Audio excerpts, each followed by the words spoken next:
Et si vous vous débarrassiez de votre gros PC de bureau avec l'écran d'un côté, la tour de l'autre, le clavier, la souris, pour passer sur un tout en un. Et typiquement un tout en un Acer, comme cet Acer Aspire U5 620, qui est résolument haut de gamme, mais pas sans défaut.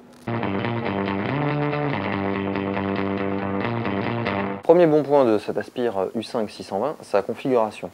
Haut de gamme, parce que pour 1500 €, effectivement, on ne s'attendait pas à avoir juste de quoi faire de la bureautique. Alors bien sûr, de la bureautique, on peut en faire avec ce qu'il y a dans la machine, bien entendu, mais il y a également un tuner TNT, un double tuner TNT, pour enregistrer et regarder une autre chaîne. Il y a un lecteur graveur Blu-ray, il y a une solide partie graphique, bon, on ne fera pas des miracles en 3D, mais on reviendra dessus.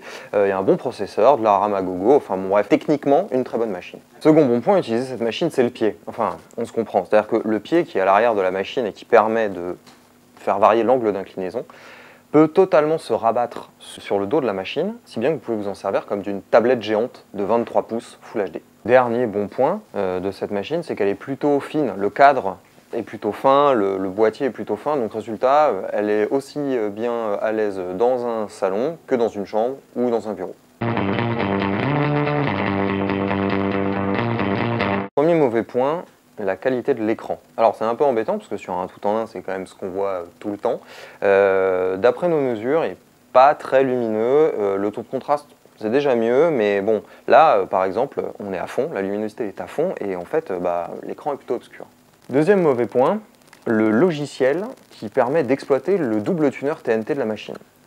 C'est un exemple de très mauvaise ergonomie, de traduction assez approximative, et on en viendrait presque à regretter l'ancienne surcouche Microsoft Windows Media Center.